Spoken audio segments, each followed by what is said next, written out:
All has now apart. Really looking forward. I've heard some rumors down here in practice about some guys actually being able to connect, like you see right there of the 20 and the 19 almost did that. I want to see if these cars are able to connect and then push and tandem. That's going to be a big thing at the end of this race, Mike, if they're able to do that. Absolutely.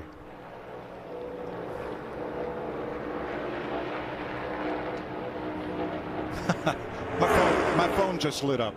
Phone, we're working, Mike. DW. What's he want? Hi, Daryl. Hi, Daryl. Glad you're watching. Thanks for tuning in, D-Dub. Bet he wishes he's out there right now. He'd be holding a pretty wheel. Now, every driver in this draft had at least one win last year. And as usual, the caboose is faster than the train. That's Bubba Wallace.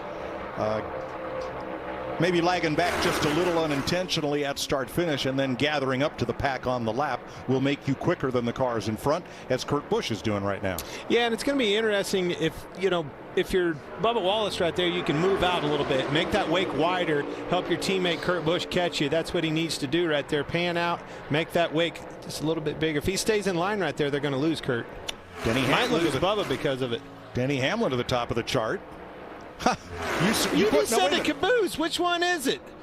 Your train's messed up, Mike. The leader just made it. The lap before was a caboose. It's situational. Not quite keeping up.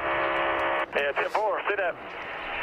Now there's a two-car group out there, but this group is almost a second a lap faster, all lined up. Now you said Bubba and teammate in the same sentence. That's new. Yeah, absolutely. Kurt Busch, I'm really looking forward. That's an opportunity for Bubba. Having that teammate, working that chemistry together. Kurt Busch is a great teammate. I had him as a teammate. He always helped everybody in the group, and he's a really good driver behind the wheel, so you can trust in everything he says.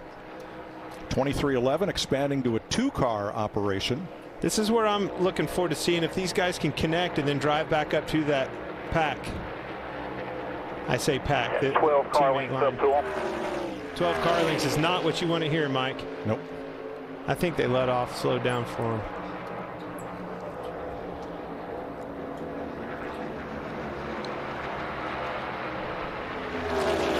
Well, that leads us to our eBay Motors team analysis.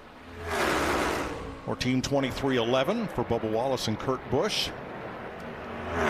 Bubba, of course, won at Talladega last fall. And Kurt Busch joins that team as a past series champion. Look for big things out of that team. I really do. I think they're going to pick up in a big way from where they were on the performance side last year. And I think the big reason is going to be Kurt Busch. So they had Michael Jordan's number 23 for Bubba, and you know why they picked 45. Why? Because when Michael came back to the NBA, he was 45. That was the number he wore. 2, 3, 4, 5. He was a lot better when he was 23. And or was that his baseball number? If my statistician up here if he missed that. Talking to Jason about getting the other spotters, Kurt, and seeing if we can rotate, see if it's just a product of being the back car or if it's something we've got. Yeah, Bubba's losing it now. I'll see what we can do to catch back up. He's talking to the front two about switching early. So it's a very good point right there that you heard.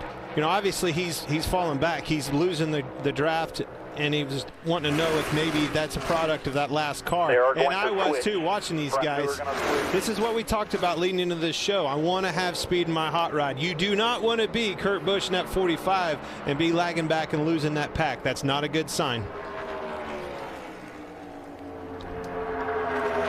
Something else that's new this year.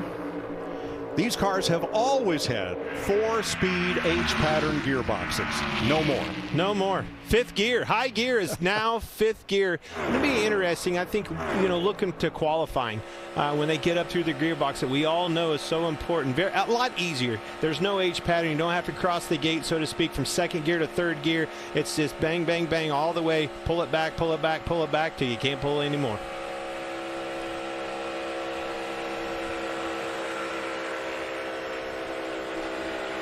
Inside 20, then another 15 back to the 40. You're clear.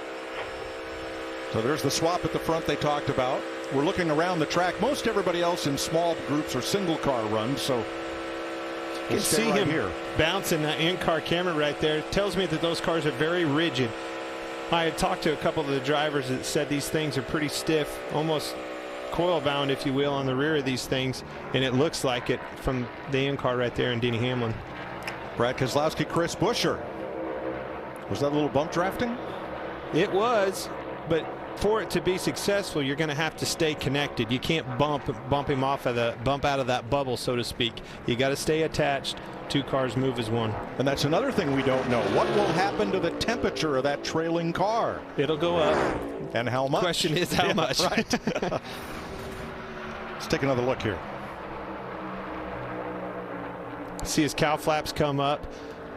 A lot of action right there, a lot of things that I'm looking at. The other thing that's new to these cars, again, talking to these drivers, they have foam behind the bumpers.